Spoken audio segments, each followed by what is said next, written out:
Oke, baik, kita mulai pertemuan kita hari ini, yaitu akan membahas tentang Human Resource Stakeholder Management ataupun manajemen sumber daya manusia di dalam pengelolaan proyek sistem informasi. Nah, di sini kita bisa melihat sebuah bagan di mana ini adalah bagan Human Resource and Stakeholder Management, di mana ini ketika proyek dimulai itu ditandai dengan start, kemudian diakhiri dengan finish. Nah, di bawahnya itu ada tahapan-tahapannya, tahapan proses. Nah, di sini setiap kegiatannya itu dimulai dari project charter.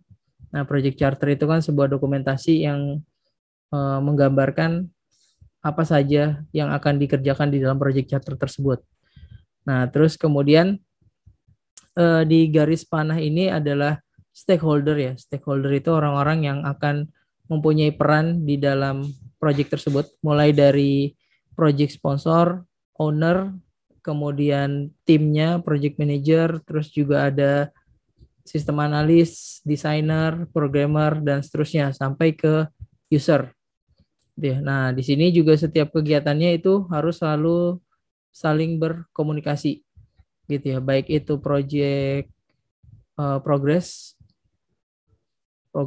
projectnya maupun nanti di akhir berupa project result gitu, ataupun berupa hasil dari project tersebut. Nah, biasanya karena ini adalah sistem informasi, maka produknya adalah sebuah sistem ataupun sebuah software.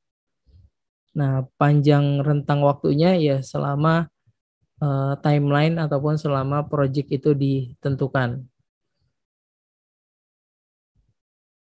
Lalu kemudian kita masuk ke HR Management ataupun Human Resource Management.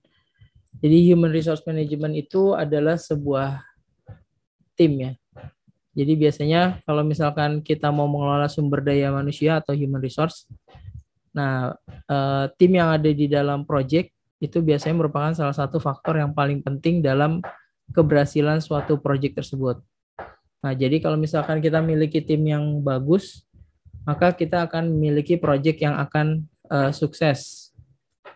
Nah, di sini bidang pengetahuan yang akan kita bahas ini nanti akan terkait dengan bagaimana mendapatkan tim yang tepat, memastikan kepuasan SDM, dan juga melacak kinerja dari SDM-nya tersebut.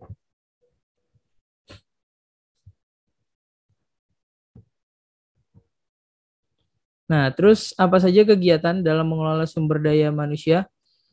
Nah, dalam mengelola sumber daya manusia di dalam manajemen project, itu ada yang namanya plan HR management ataupun perencanaan manajemen sumber daya manusia ya.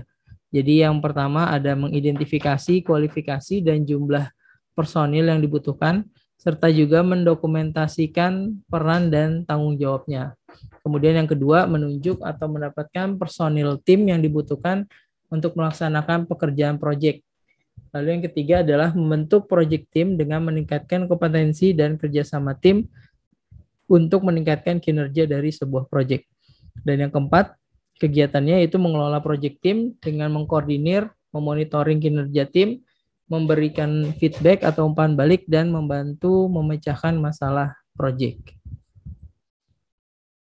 Nah, di sini selanjutnya ada project human resource management juga secara overview. Nah, di sini kegiatannya adalah pertama plan human resource management gitu ya, merencanakan manajemen human resource nanti dimulai dari membuat plan manajemennya, kemudian activity-nya yang dilakukan, terus lingkungannya, terus kemudian organisasinya, dan juga menentukan alat-alat dan juga teknik apa yang digunakan gitu di dalam memanage human resource-nya tersebut. Nanti output-nya adalah sebuah human resource management plan gitu ya, sebuah dokumentasi bagaimana tentang memanage sumber daya yang ada di dalam proyek tersebut.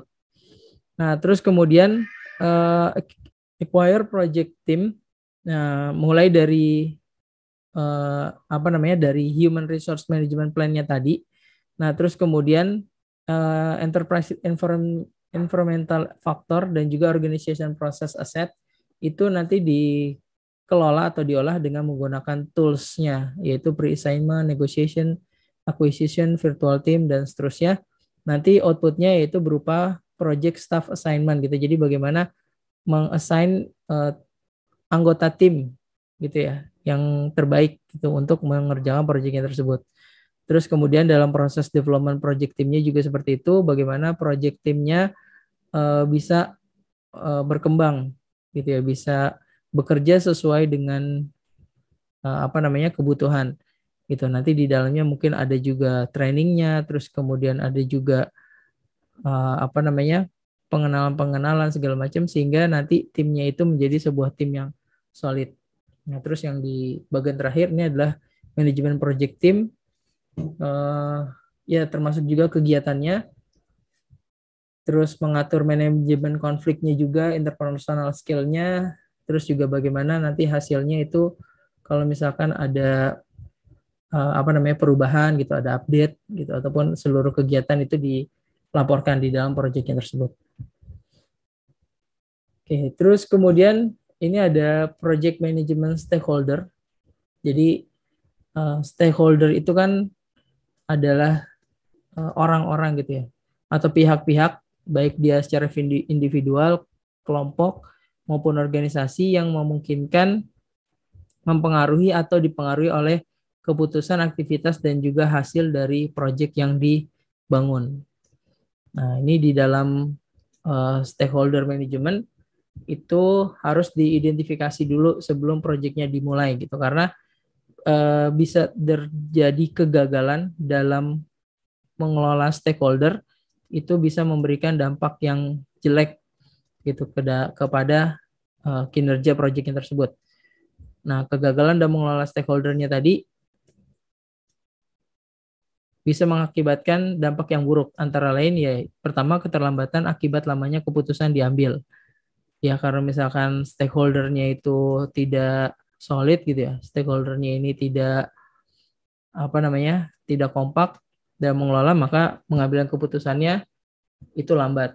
Terus kedua, peningkatan biaya akibat hambatan stakeholder terhadap approval langkah yang mengatasi risiko project. Ya, jadi kalau misalkan ada kendala-kendala gitu atau keputusan yang harus diambil secara cepat, tapi stakeholdernya ini ya terlalu lama gitu ya. Nah, itu bisa mengakibatkan biaya tambahan gitu karena waktunya molor atau nambah. Terus kemudian tingginya konflik yang tidak teratasi. Gitu. Jadi ya anggota-anggota timnya tersebut ya mungkin punya kecenderungan tertentu atau ada masalah gitu dalam komunikasi. Nah, maka bisa menimbulkan konflik di dalam tim. Nah, terus kemudian ya tidak teratasi gitu konfliknya, bahkan membuat proyeknya jadi gagal. Nah, terus kemudian dampak negatif lainnya ya yang paling parah ya proyeknya dihentikan gitu ya dari sponsor karena merasa stakeholder ataupun orang-orang yang di dalam timnya tersebut tidak kompeten gitu ataupun tidak kompak gitu misalkan. Oke, terus selanjutnya stakeholder management. Jadi terdapat 4 proses dalam memanajemen stakeholder, yaitu antara lain adalah proses identifikasi stakeholder atau initiating. Nah, di sini biasanya di dalam proses stakeholder identifikasi, nah itu harus ditentukan dulu gitu sebelum proyeknya dimulai, dengan menentukan project charter gitu. Jadi apa aja nih yang akan dikerjakan. Terus juga melakukan procurement dokumen. Jadi dokumentasi pelelangannya, terus kemudian juga enterprise environment faktor dan juga organizational process asset gitu. Jadi ya harus diidentifikasi dulu setiap stakeholder nanti yang akan direkrut gitu atau yang akan ikut serta. Nah, terus yang kedua adalah perencanaan pengelolaan stakeholder atau planning.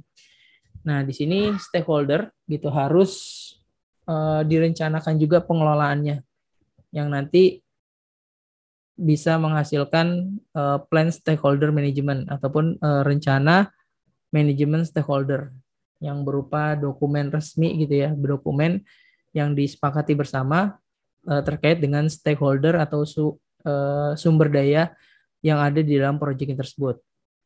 Nah, biasanya di dalam pengelolaannya nanti diperlukan komunikasi yang rutin, terus juga pendekatan interpersonal dan juga manajemen yang baik gitu ya. Sebelum nanti stakeholder-nya ini ya bekerja masing-masing perannya. Nah, terus kemudian pengelolaan keterlibatan stakeholder atau executing.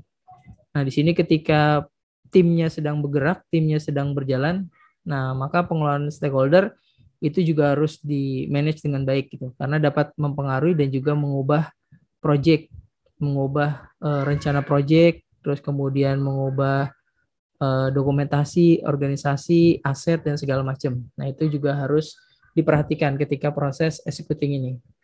Jadi bukan hanya kinerjanya aja, tapi setiap stakeholder-nya ini, setiap orang-orangnya juga harus diperhatikan ketika dia mengerjakan proyek tersebut. Terus kemudian proses selanjutnya adalah pengendalian keterlibatan stakeholder atau monitoring and controlling. Nah, di sini setiap stakeholder yang terlibat harus dikendalikan gitu ya, supaya proyek berjalan dengan sesuai dengan ketentuan gitu ya. Karena ketika proyek nanti berjalan, tahu-tahu ada perubahan atau ada permintaan segala macam, nah itu stakeholder yang sangat berpengaruh. Gitu. Makanya harus dikendalikan dan juga dikelola dengan baik. Oke, terus kemudian stakeholder project. Nah, di sini ada beberapa jenis stakeholder ya. Jadi sebenarnya stakeholder itu banyak jenisnya. Jadi setiap jabatan apapun yang mempunyai peran di dalam proyek tersebut, maka dia akan menjadi stakeholder. Disebut juga dengan bagian stakeholder. Nah, cuman biasanya secara umum, nah jabatan-jabatan yang ada inilah yang biasanya menjadi stakeholder dari suatu pengembangan sistem informasi. Contoh yang pertama itu ada yang namanya project manager, atau mungkin yang sebelumnya itu ada sponsor gitu ya, atau project owner. Nah, project owner ini adalah pemilik project gitu, atau dia sebagai sponsorship. Dia yang akan membiayai project, dia yang memiliki project tersebut. Itu jadi ya ibaratnya kayak pemilik perusahaan gitu ya, atau pimpinan perusahaan. Nah, terus kemudian nanti di dalamnya, di bawah-bawahnya itu ada yang namanya project manager gitu ya, salah satu jabatannya. Nah, project manager ini dia yang akan mengendalikan seluruh project tersebut gitu, menjamin kalau projectnya itu berjalan sesuai dengan rencana. Jadi dia tanggung jawabnya membuat rencana, kemudian memberikan tugas ke anggotanya, ke setiap timnya, kemudian juga melakukan monitoring dan juga bertanggung jawab atas project tersebut. Biasanya kalau project manager ini cenderung ke arah bisnis dari perusahaan. Gitu, bagaimana penentuan timeline, penentuan kualitas produk, penentuan budget. Nah, itu nanti project manager yang mengatur.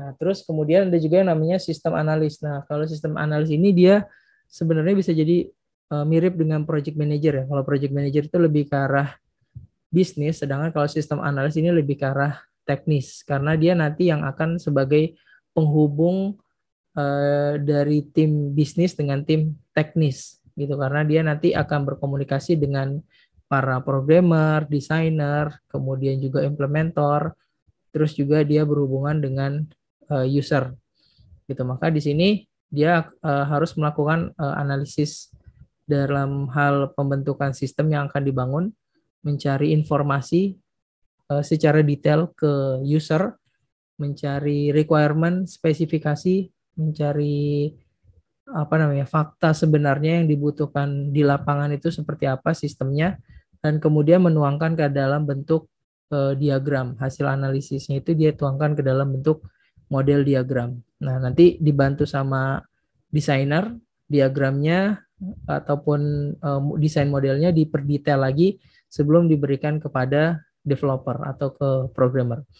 Nah, terus kemudian ada juga desainer. Nah, desainer ini tadi yang membantu sistem analis dalam menerjemahkan hasil analisanya ke dalam bentuk desain model aplikasi.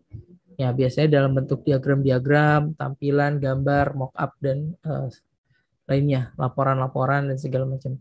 Kemudian ada programmer atau developer. Nah, ini dia akan mengeksekusi hasil analisa dari sistem analis yang sudah dibentuk menjadi sebuah desain gitu ya, sebuah gambar, sebuah diagram yang sudah dibangun sebelumnya oleh desainer dan analis. Nah, dia yang bertanggung jawab untuk merealisasikan desain tersebut menjadi sebuah program yang tepat guna gitu, program yang dibutuhkan atau sesuai dengan kebutuhan. Kemudian ada yang namanya tester. Nah, tester ini penguji coba ya, trial gitu ya. Dia yang akan menguji atau yang melakukan quality control, quality assurance gitu terhadap program yang sudah dibangun. Dia akan mengecek semua hasil kerjanya, mencoba melakukan stress test gitu ya, melakukan testing-testing dengan metodenya segala macam sampai produk itu dinyatakan baik atau sesuai. Nah, terus kemudian ada juga dokumentator. Nah, ini biasanya ya dia terkait dengan apa namanya seluruh kegiatan dari setiap stakeholder gitu ya. Dia harus membuat dokumentasinya supaya nanti project ini bisa diteruskan gitu atau project ini ada dokumentasi hasil project tersebut. Terus ada juga administrator. Nah, administrator ya ini biasanya yang mengelola dokumen, terus juga yang melakukan apa namanya penyimpanan berkas dan segala macam. Nah, terus yang lainnya juga masih banyak sebenarnya stakeholder yang lain. Cuman biasanya untuk pengembangan sistem informasi ya stakeholder ini yang sering digunakan atau dipakai. Oke, terus kemudian selanjutnya ada yang dimaksud dengan teknik analisis stakeholder. Jadi analisis stakeholder ini merupakan salah satu alat atau teknik dalam menghasilkan suatu daftar stakeholder yang akan berguna dalam mengembangkan rencana pengelolaan stakeholder project. Nah, biasanya langkah-langkahnya dalam melakukan analisis stakeholder itu ada beberapa macam gitu ya. Nah, ini yang pertama ada mengidentifikasi semua stakeholder dan informasi yang terkait setiap peran, departemen, kepentingan, pengetahuan, harapan, dan juga tingkat pengaruhnya.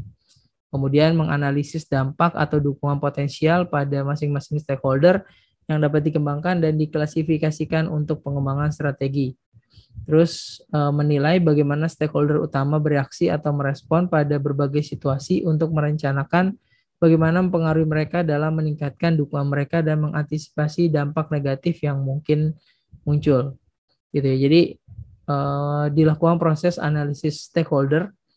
Nah, ini untuk menghasilkan stakeholder yang apa namanya yang berdaya guna dalam mengelola project nantinya gitu, karena ya kayak semacam kekuasaan juga gitu ya, kalau stakeholder ataupun orang-orang di dalamnya ini sudah tidak sejalan gitu atau sudah tidak sevisi misi, maka itu akan bisa memberikan dampak buruk kepada project gitu. Sedangkan kan projectnya bisa jadi nilainya besar, waktunya terbatas gitu, dan sumber dayanya juga terbatas, maka harus dipilih dan dikelola dengan baik. Oke, terus kemudian ada yang namanya model klasifikasi stakeholder. Nah, ini dalam melakukan analisis tadi ya, menentukan stakeholder, nah itu terbagi berbagai model klasifikasi. Yang pertama itu ada yang namanya power atau interest grid.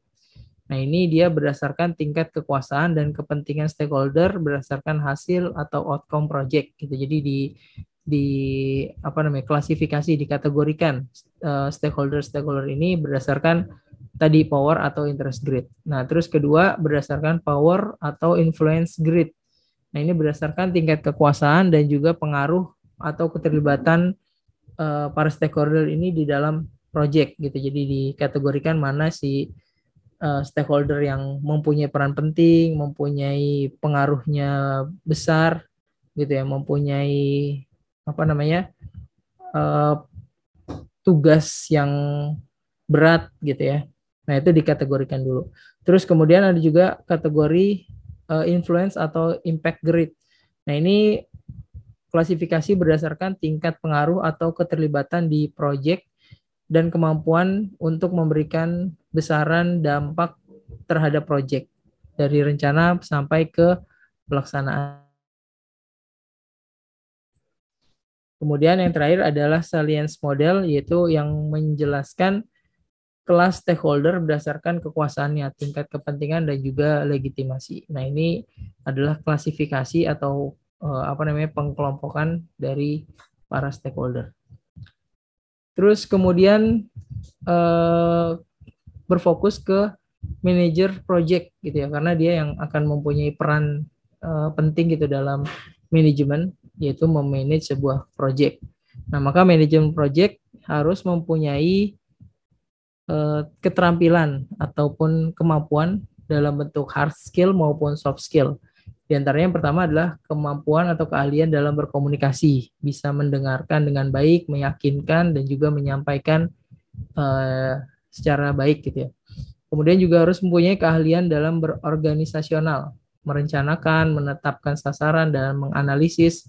Nah, itu juga harus dimiliki kemampuannya oleh manajemen project. Kemudian ahli juga dalam membangun tim, bisa menunjukkan empati, bisa memotivasi, bisa mempromosikan, memberikan semangat kebersamaan gitu ya, menyatukan antar anggota tim. Terus dia juga mempunyai keahlian dalam kepemimpinan tentunya. Dia bisa memberikan contoh, membuatkan visi, gambaran umum, mendelegasikan tugas, positif, energik gitu ya. Selalu bersemangat untuk memberikan aura positif ke dalam tim. Terus kemudian juga ahli dalam menangani masalah, fleksibel, kreatif, sabar, mantap gitu ya, mantap, santun itu. Kemudian mempunyai keahlian teknologi juga, dia punya pengalaman, pengetahuan tentang pengelolaan proyek. Biasanya kalau project manager itu lebih cenderung ke arah bisnisnya gitu. Kalau sistem analis dia lebih cenderung ke arah teknis gitu. Tapi ya kalau misalkan proyeknya terkait dengan sistem, ya biasanya project manager juga harus paling tidak mempunyai pengetahuan tentang teknologi ataupun tentang sistem informasi. Oke, terus kemudian stakeholder project sistem informasi. Nah, jadi di sini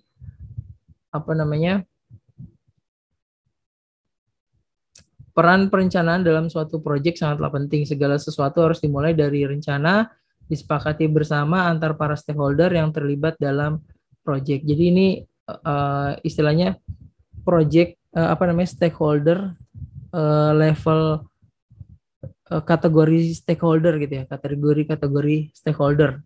Nah, contohnya pertama ada manajer senior. Nah, ini biasanya tugasnya yang mendefinisikan isu-isu bisnis yang sering memiliki pengaruh signifikan pada sebuah proyek.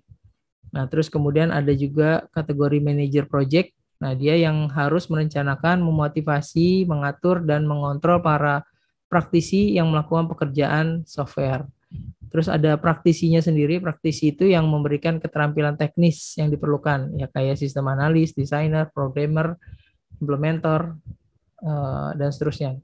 Terus ada yang namanya kategori user. User itu dia yang menentukan kebutuhan perangkat lunak atau software yang akan direkayasa atau di-develop oleh si praktisi ya, yang memiliki kepentingan terhadap hasil proyek. Jadi istilahnya pelanggan atau user ini nanti dia yang akan menggunakan.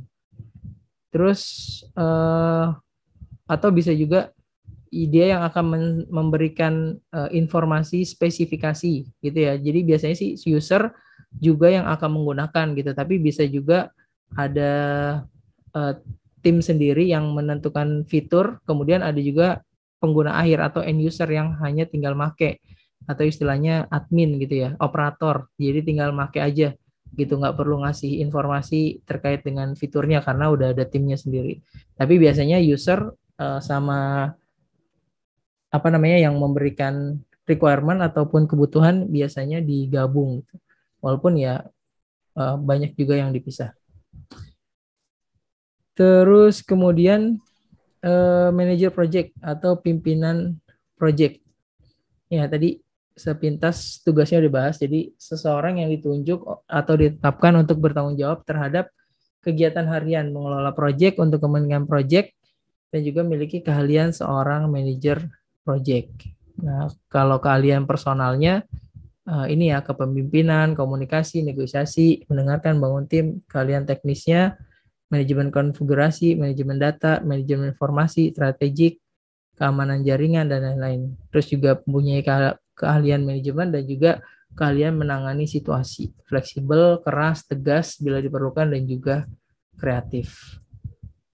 Oke, terus kemudian ada yang namanya Project Management Office atau PMO. PMO ini adalah sebuah kelompok organisasi yang bertanggung jawab untuk mengkoordinasi fungsi manajemen project dalam sebuah organisasi. Nah, tujuannya mengumpulkan, mengatur, mengintegrasikan data project bagi seluruh organisasi, mengembangkan dan mempertahankan template bagi dokumen-dokumen project, mengembangkan atau mengkoordinasi pelatihan dalam berbagai topik manajemen, mengembangkan dan menyediakan jalur karir formal bagi manajer project, menyediakan jasa konsultan manajemen project, menyediakan struktur untuk menampung manajer project ketika sedang mengerjakan project atau di antara project.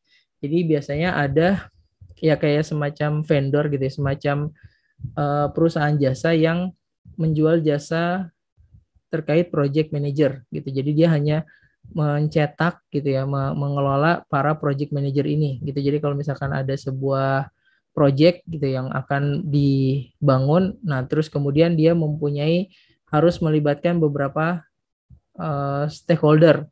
Ya, salah satunya project manager gitu. Dia harus menunjuk project manager yang ahli gitu atau yang sudah berpengalaman. Nah, ini bisa nanti merekrutnya atau bekerja sama dengan PMO atau Project Manager Officer gitu, yang perusahaan yang hanya mengelola atau mencetak project manager gitu. Biasanya kalau project-project besar gitu, project-project pemerintah kan kadang dia harus mensyaratkan timnya harus ada project manager yang berlicense gitu.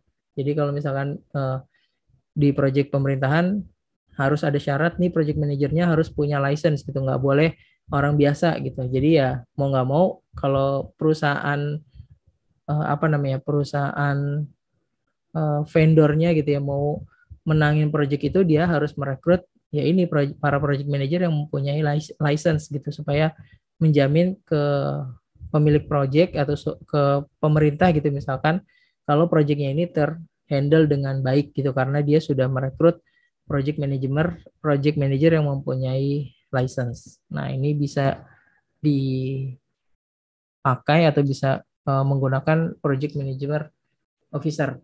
Gitu.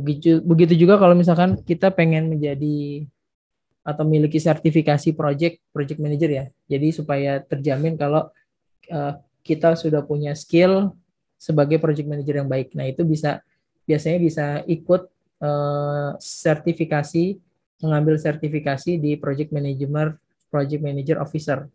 Itu nanti ada belajarnya gitu, ada tesnya segala macam sampai kita dapat sertifikat dan diakui kalau kita adalah seorang project manager yang bersertifikasi. Nah, biasanya nanti banyak dicari sama perusahaan-perusahaan yang kegiatannya ataupun orientasinya mengelola project yang projectnya banyak seperti itu.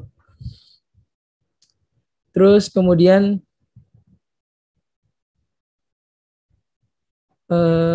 organisasi project adalah organisasi yang disusun berdasarkan adanya sebuah project. Bila project tersebut sudah selesai, maka organisasi itu pun akan dibubarkan.